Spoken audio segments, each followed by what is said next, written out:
Hello and welcome. Today we are going to take a look at another aircraft. It is the VflyAir simulations Piper Arrow 3. I have had this aircraft for quite some time, and they have updated it. And one thing that I like about the company is that even though the aircraft was made for X-Plane 10, you actually got the update for X-Plane 11, so you didn't have to pay for the aircraft once again. I really like that. Also, basically because now that I'm not having that much stuff in X-Plane 11 native stuff, or should I say that is built and should be working. Some of the other aircraft I have been demonstrating was the X-Plane 10 versions that was not set to be supported in X-Plane 11. So that's pretty nice. And there has been done some modifications over the time. You would know if you have followed this company. The only sad thing is that this aircraft is one of the slower aircraft, you can say. And that's basically why I haven't been using it that much, because for videos and such, as well as personally, I feel that I need something that is a bit quicker. But the add-on can be that well made anyway, of course. So that out of the way. But let's take a look here at the menu systems. The aircraft actually comes with quite some different liveries, so there should be quite some liveries to pick and choose between. You got this option menu where we can open and close the doors. As you can see, wheel shocks and covers can be set. We got some fuel levels here. Not that we can set the fuel here. We have to do that under weight and balance. So that's one thing. Then you got some on-screen notifications that it would pop up and say up here if I was having the flaps down and suddenly just give full thrust, the aircraft would tell me that I probably should retract the flaps to not damage the flaps. So it gets some small notifications. Then of course hide glass and show it, nose gear steering toggle on and off. That could be useful during the flight or from departure to the landing, and then switch it back on when you are on the ground. I actually have it set for a button, so that I can switch it on and off. The custom engine startup, you can reset the checklist. You can hide the passengers if I had passengers in the aircraft.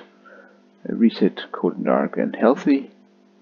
You can press that if you like to some kind of reset the aircraft. Then you got the Aspen EFD 1000. That is actually an option in the aircraft that you can use here. As you can see, I can switch it here, and now we got different layout as we got the Aspen in there. So that's an option there that you can use if you like. Then we can go in and say weight and balance. Then we got a nice visualization here. We can go and set how much luggage we want in the aircraft.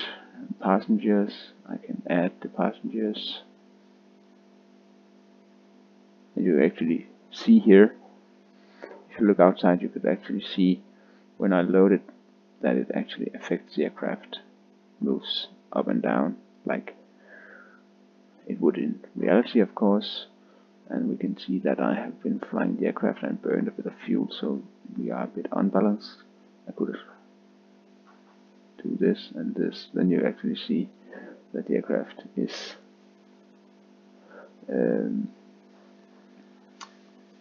bouncing from left to right and such. And you can see those, now I get this warning over here that actually tells me, well, you better switch your fuel tank, else the engine would quit. And that's the on-screen notification. If I unclick it, you can see they are not there.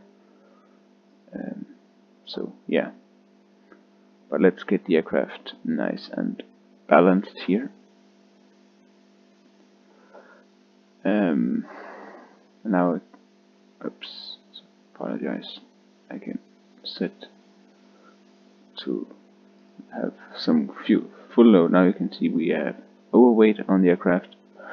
I can go to the exterior here, and you can see the passengers, and that was where we could hide the passengers, so only the pilot is visible. Not sure why you would do that. Because I don't really think that it would require that much processing power to, or graphical stuff to have those people there. Because if you are having passengers with you, you probably want to see them and not just have the effect of it in the aircraft. But nevertheless, checklist. Here you can click, and the nice thing about checklist is actually that I can click stuff, and you can see that it automatically checks other stuff. So now the aircraft, I clicked up here, and the aircraft actually knows that the flaps is up. It's checked by the check mark, as well as if I do given things, I can't click it if it isn't correct. As example, right now, master batteries and alt sensor both on. They are not on. I clicked it. I clicked this spot, and it says it's not correct. And that's a nice feature, because then you can really start learning the aircraft along the way, because you actually can see that the aircraft actually checks if things are right. Now you can see they actually was checked. And here, fuel selector decide tank, it is set. Then I can set the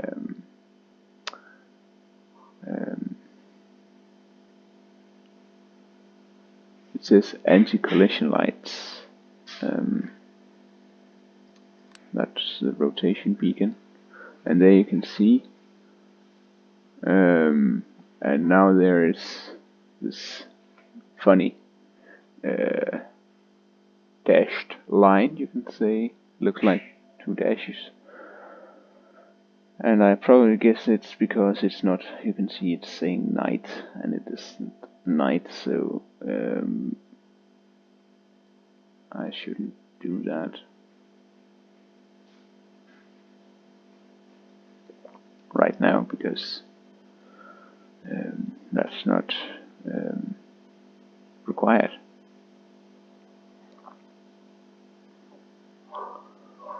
Then throttle, you can see it's not right. There you go. It actually captured when I moved my throttle lever. And then you can see fuel pump. Fuel pump's on. And then you got mixture, rich, then idle.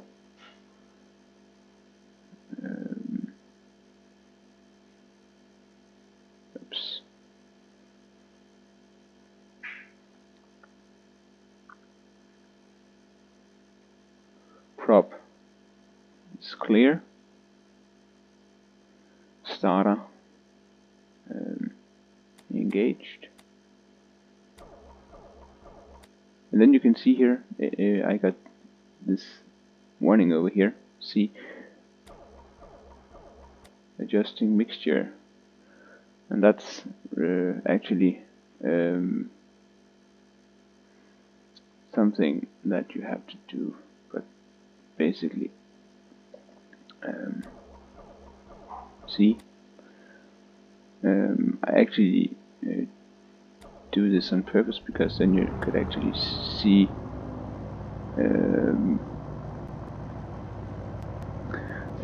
that things is actually working. And now we should warm up around 800 to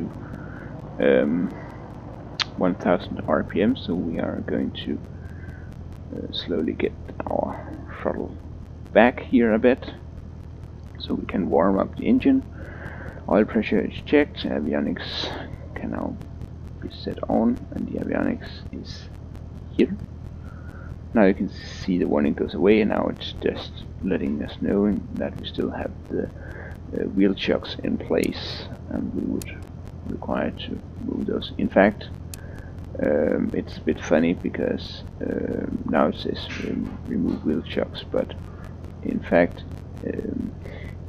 I would guess that it would be more logic to give you a warning when you try to start the engine, because one thing is the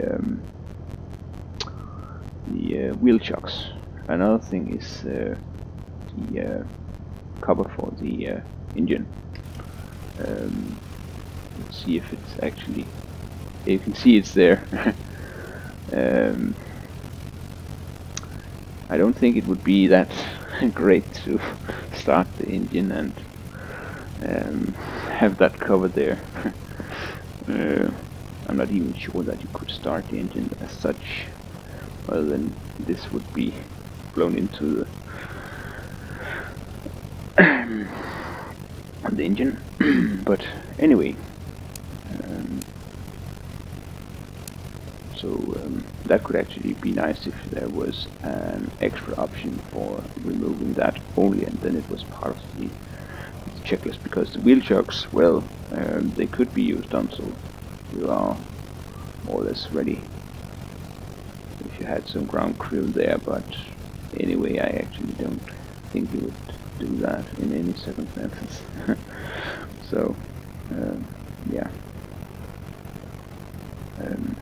that might probably be one thing to note for the checklist here, to notify the pilot, because it is the pre-start and startup procedure, and there could be a check mark to indicate that it isn't correct, as you still need to remove those wheel chocks. So, but anyway, that's one thing. Okay, let's get the aircraft set up. We're going to fly to Singapore.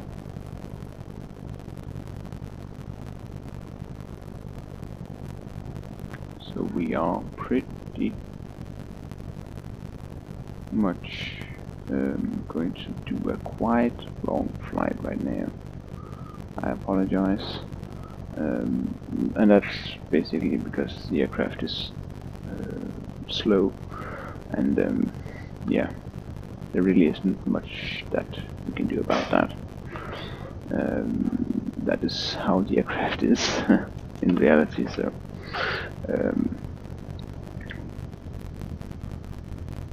taxi lights can be set. Whoops. I don't know what happened there. Brakes was released. That was not intentional. I apologize for that. Yeah. Brightness of the displays can be set up here. Auto, ABS.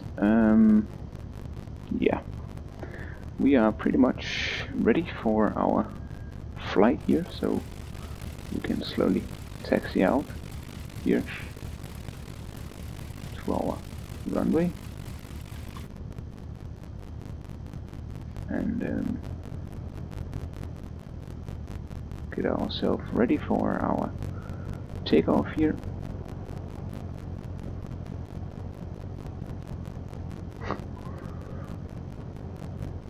Oh, sorry.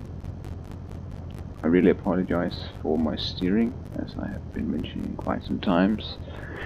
It is due to my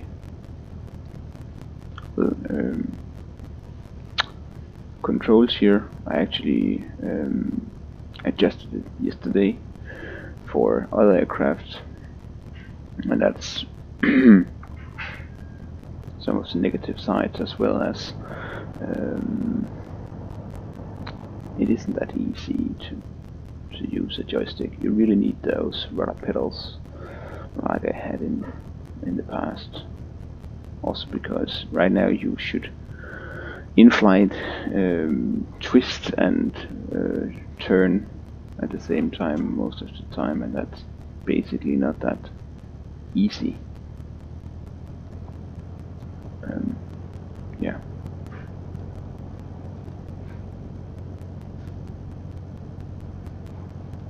Especially in some windy conditions. But right now I just feel that it is too sensitive, so I try to... Now, I actually switched off the nose wheel steering, and it's still quite sensitive. But that is how it is. Okay. Now, let's get ready here. I have to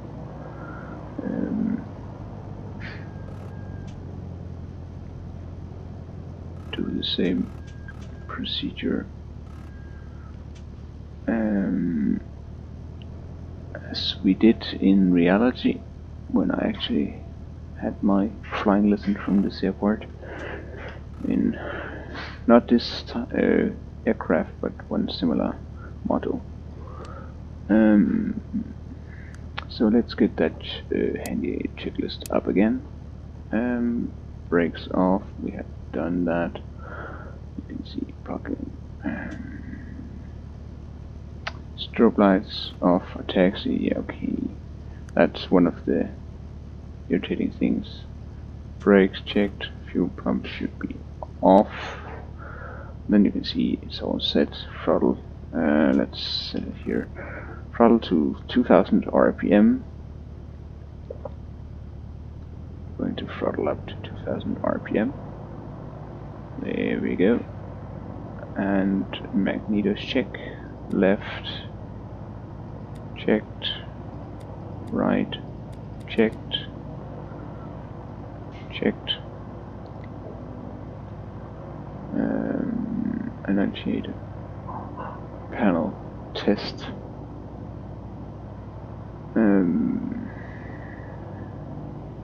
That's up here. Alternator check. Fuel pump back on. Fuel pressure checked. Throttle 18,000 RPM. That's right there. Trim, take off.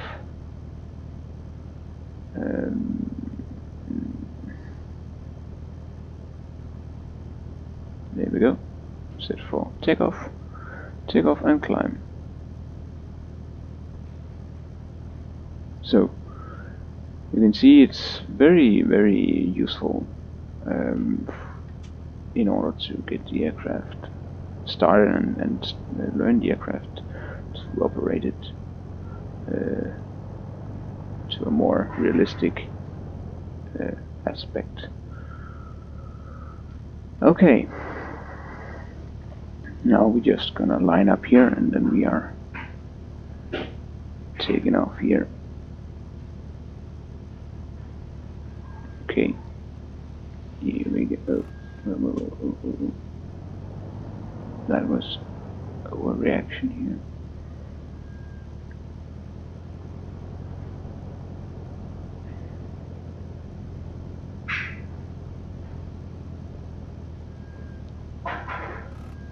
There we go. And we are ready for the takeoff.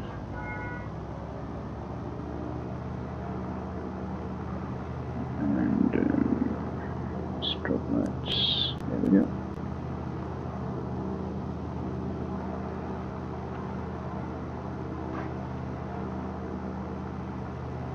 Here we go. Just airborne. Gear cannot come up. Got that light that is coming up. Retracting the flaps. And we are pretty steady here. And let's get that GPS up and running here. Activate direct centerball flight plan is going away. There we go. Now it came online. Our main flight plan. So now we're just going to follow our flight plan here. And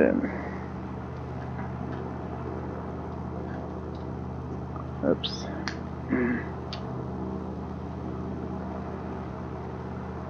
Climbing up here, let's see, 1,700 feet, we got some scattered clouds. Sorry, not, we got high Sirius clouds, I should say. Now we're just going to fly it a bit manually, because why not?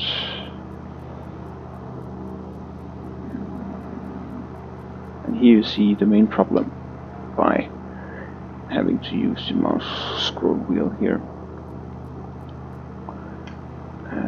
It is quite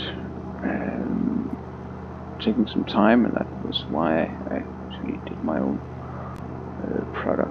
project here, so I could actually quickly and easy adjust to our needs. And now we are coming up here. Guess we would stay around 2,500 feet or less, as I don't want to get up into those clouds. We want to stay a bit of VFR if possible, even though the cloud bases layer are quite high, low, sorry.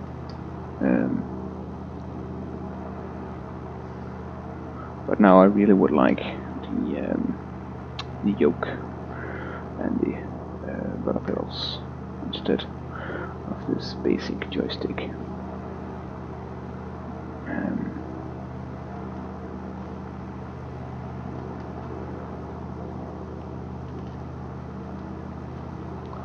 And we also have to take care of our propeller here. Mixture and such, so we don't spend too much fuel, and as well as giving too much of a workload for our engine, as we don't want to have to replace that engine, as that would be quite costly in reality. So that's what we are doing right now.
But we are flying pretty well here now, and we are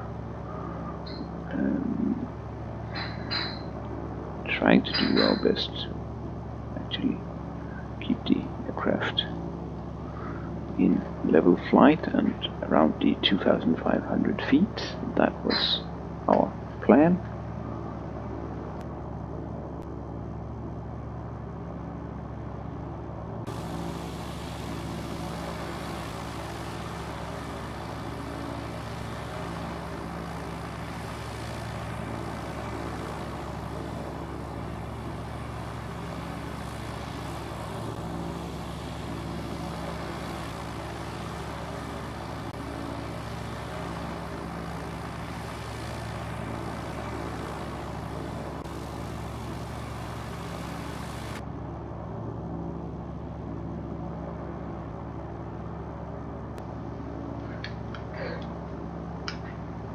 But with the weather we got right now, then it is okay to fly.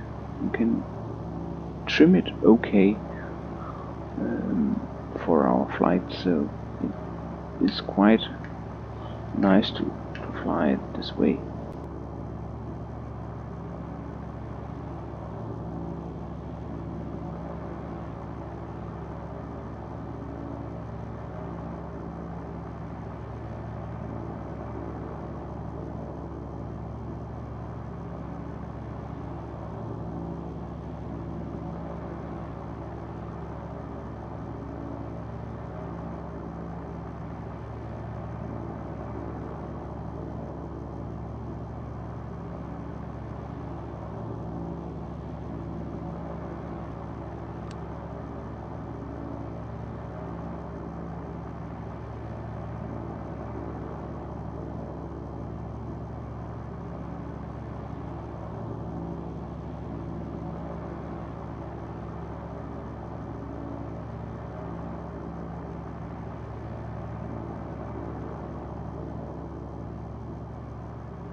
But now we are adjusting a bit because the cloud layer seems to get even further down now, so we have to descend a bit in order to be able to see. It seems so.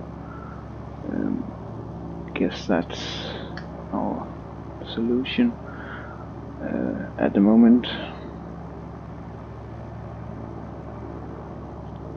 But we shouldn't be going any further down than around the 2,000 feet, because then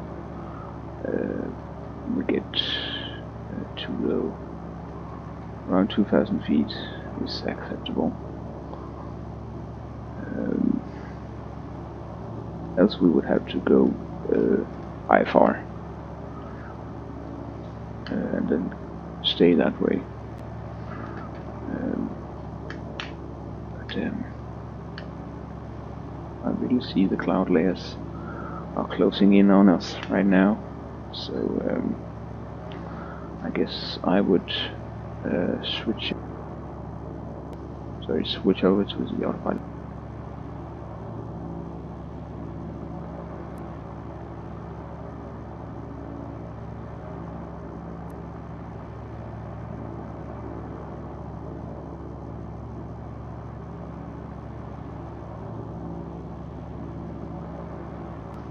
So now we have switched over to the autopilot and let it try to track us. We could fly this manually, of course, but I mean, I'm not comfortable about how the aircraft is handling. I rather switch on the autopilot, and that's nothing to do with the aircraft. It is basically my joystick that makes it uncomfortable, because, as well as you can say,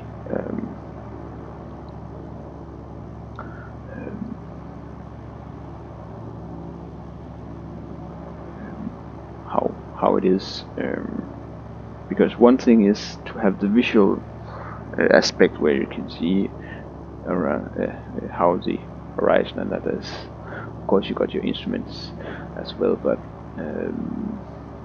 I just know that when you are in those white clouds here, you can do some wrong inputs, and I don't want to do that for a video.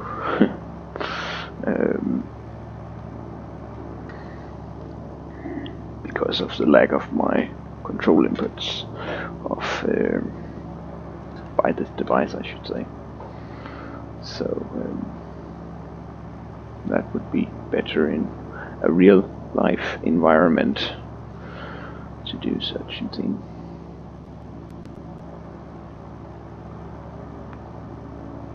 But you can see that the weather is not getting better, it is just getting worse. So I think it was the right decision to switch over to VFR. Now we are not in VFR condition, we can frequency. Now we are away from the VFR. Not that I take this that serious. I could actually switch it off because I'm not using the transponder code and all that. That's basically because we are not flying with air traffic controller. Of course, we could use it and simulate that we are flying VFR flight, but that's not that funny when we don't have air traffic controllers and such, and that's basically something that I have been thinking about, if I should be doing some flights at VATSIM or such, for making it a bit more realistic and such, even though it is a very long time since I have been flying online. It really is. It is some years ago.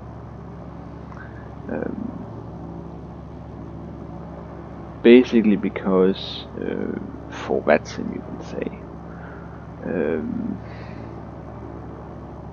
some stuff is not done realistically.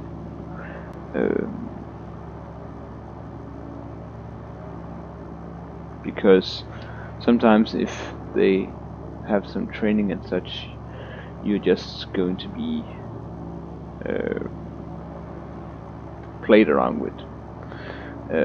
So you would get quite some vectors and such. That's done in reality as well, but the way they have done it sometimes that I have been online, it wasn't realistic because they have a lot of other traffic to control, and then you nearly get on a standby. And I ended up actually having a flight where it took quite some time extra because they actually got me in some directions for an airport, so I actually had to fly much further than actually is required, because the job of an air traffic controller is actually to get you as safe as possible and as quick and as short as possible. It's not their job to make you fly even more nautical miles than is required, because of training and such. So I always felt that, and that's basically because I was flying to a particular airport, and that airport does not have SIDS and stars, and then they just vector you, and that's right, but the way they do it is not as you would in reality, because for that airport, I know that in reality you are directed as much as you can towards the runway, and not doing like patterns along the runway and some stuff they like. So other than of course if there is an emergency and traffic and all that kind of stuff. But the funny thing about it is that there is always no traffic at that particular airport, so there's really no reason to delay your arrival.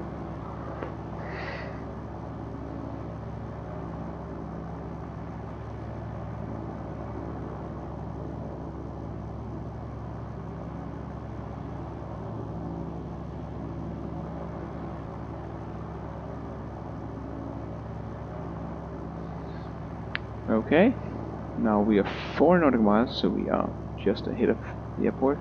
So I would try to make a descent now down to our destination here, Sønderborg Airport, and hopefully we would get some visuals of the runway so we can see a bit more, because right now we can't see anything. Probe. The wind, yeah, 270. That's Elon, that's not our flight plan. Why then? Select. Okay. That was a bit weird. It is set for flight plan to Sønderborg, but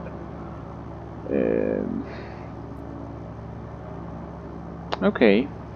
So it seems, yeah, that's also why it's a bit skeptical about the default GPS system, because that is nowhere close to the reality there. And I actually have had some problems with the GPS system, so I feel the GPS is, to some degrees, works nice, but at the same time don't really know why it does it as it does right now, because you can see it says active flight plan from Sønderborg to Sønderborg. So in fact Sønderborg should be our airport that it knows we should be selecting an approach for if we go into the system, and then it just says Billund. That's not really makes no sense at all. So we have to counteract from that for that. So now we got Sønderborg straight ahead. I switch off the autopilot system so we can fly as much as manual as possible, and we will just try to find out our best option here. So we actually got the airport straight ahead, and got a wind 270 degrees. That's there. 250. I actually guess we should be doing a turn to the right and do our approach here from the water coast here from the right side and down that towards the left. I guess that might be our best option here at Sønderborg today. So that's what we are planning to do. Okay, now we are getting ready here on the main approach. Trying to get ourselves slowed down a bit more. And getting the gear down.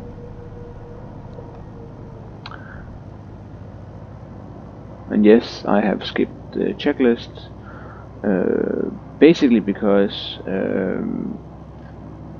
I tried to demonstrate the aircraft, and now I actually think that you got the point in that checklist. So that's it. Also because those videos here is not intended to be instructional videos as such. I have done that in the past, and I can go back if someone likes it. If there is particular stuff they want to see, then I could try to do my best at doing it. But That's for other videos. This here is more just to show you some aircraft.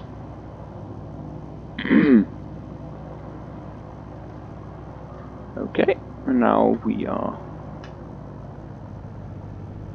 getting ourselves in position.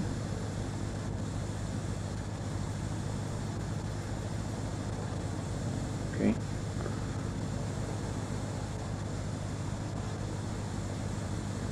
And the wind is getting us drifting quite a bit. So we try our best here to get up towards the wind as much as possible. Even though it is a bit sketchy.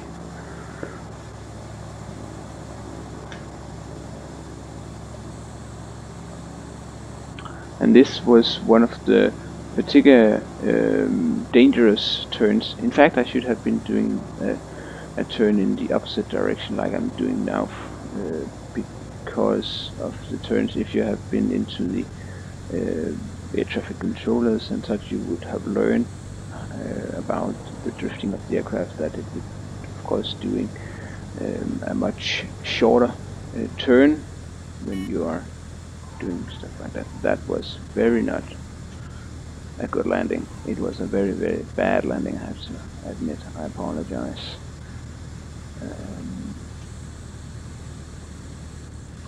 I guess let's do that once more, just to demonstrate that we can do it better. I don't wanna have that on my mind that I can't land the aircraft, because I actually can, and do it quite well. Okay, this is the proper procedure.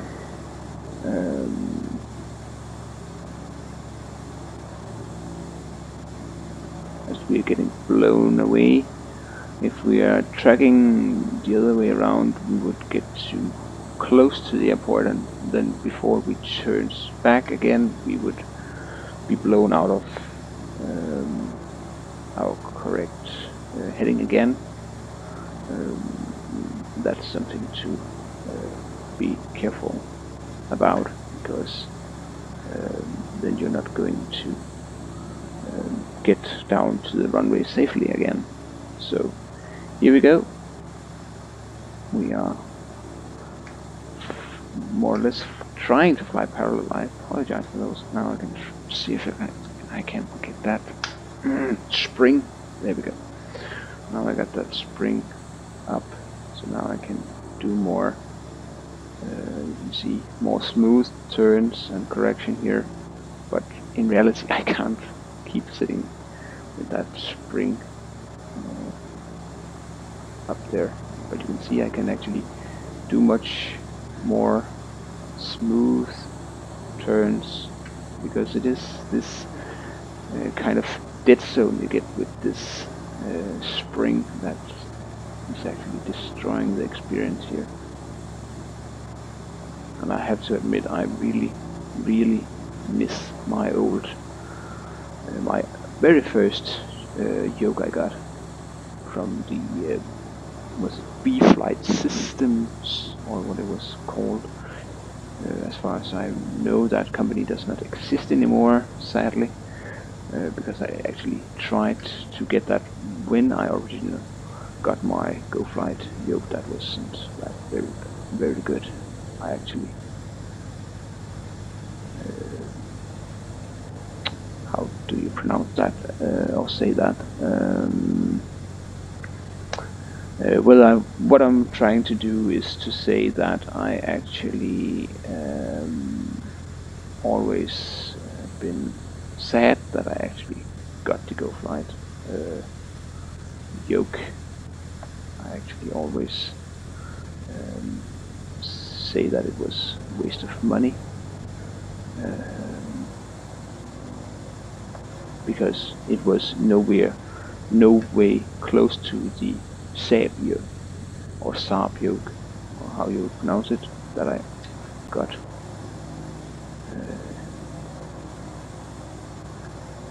I know you could get a model that is similar from the Fly PFC, but sadly it is in the United States, and here in Europe we don't got that much stuff from over there, so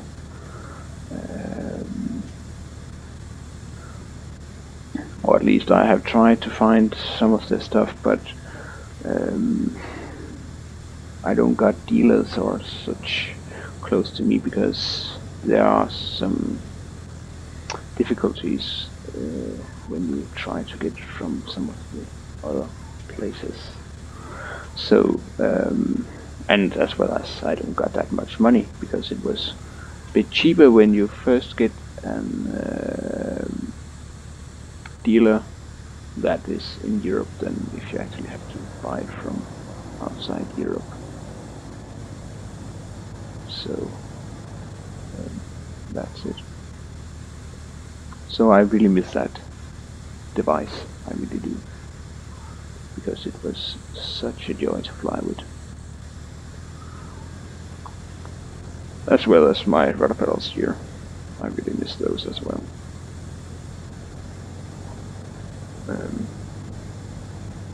There I actually had some cheap ones as well, and they did the job okay. I wouldn't say it was the best at all. I actually had some elite rudder pedals once, but the main problem with those was actually the interface of those, because they was really stiff. You really had to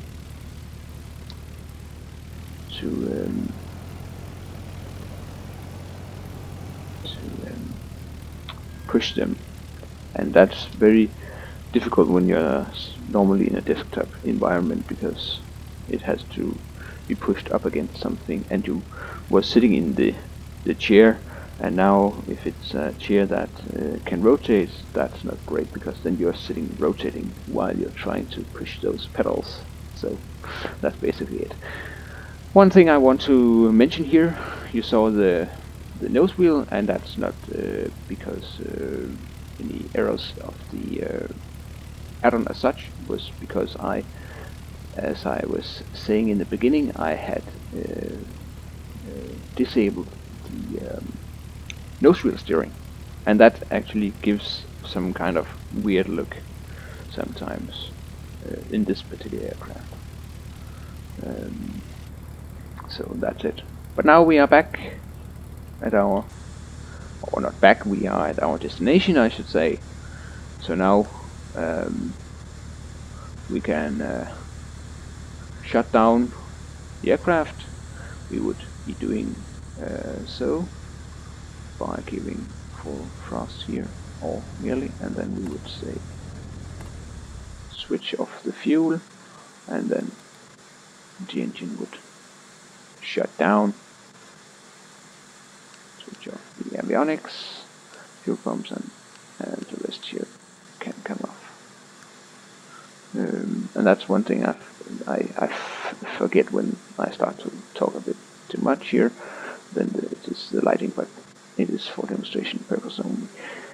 If you are wondering why you can't open the door, is it like A2A simulations or such? You have to open it up here. It's not going to, like, I mean, there was a bit of a gap when you open it in the A2A, but then you can open it and close it, of course. And yeah.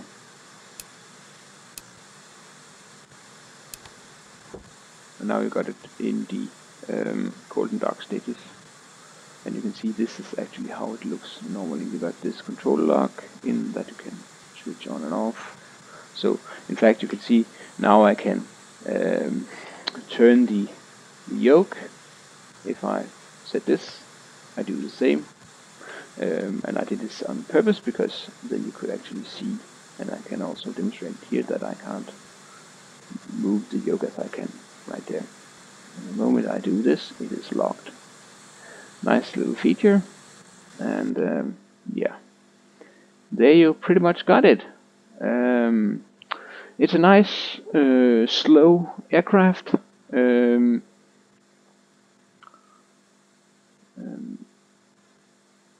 I like it, even though, as I have admitted, it is not my kind of aircraft due to its slow airspeed. But that's personal preferences, and of course where you are flying from and to. I normally fly over a bit of a distance, and then time is always a concern, and now we are up to around a bit over 15 minutes of recording, and that's quite long for such a short flight and such a small aircraft to demonstrate. But I hope you think that it was worth it, and that it made you in a better position to decide if you would like the aircraft or not. I can say that it is a nice aircraft.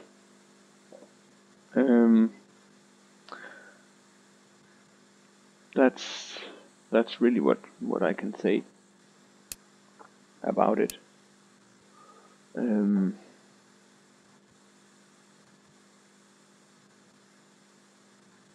Has nice reflections, as I have demonstrated quite some times, you can see, and visually nice. Of course, you can say it's not as crisp, or I wouldn't say crisp. It's just like when you're looking at Carronado aircraft, they just have another feel to them. But again, this is very good model anyway, you can say, because it got wear and tear here and there, and the seats and such is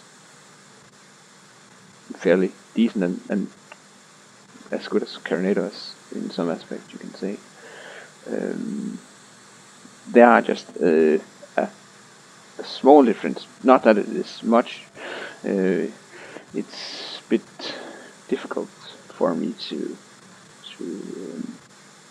point out directly what it is, because there are wear and tear, and it is not like some other projects where you just see it's like the same color over the whole panel, and then it doesn't look like a panel, it just looks like plastic or something like that. This certainly does not.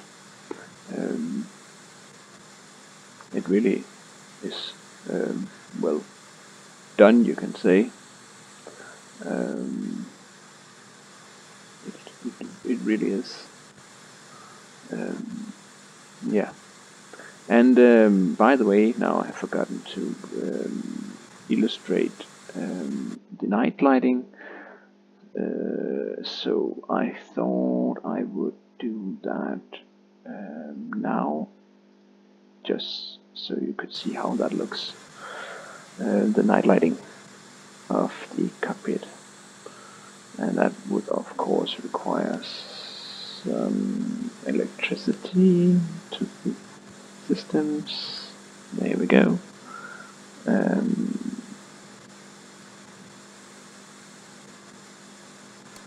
Lighting on.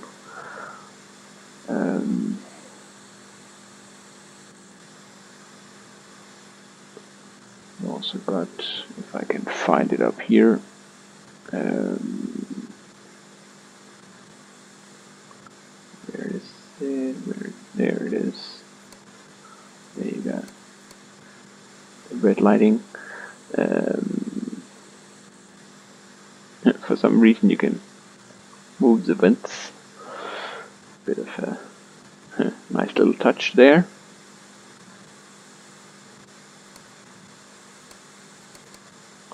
And now you got the red lighting, and that's basically quite nice when you're flying during nighttime, because the white seems a bit too bright, but the red colorish makes it nice in some aspects, because yeah.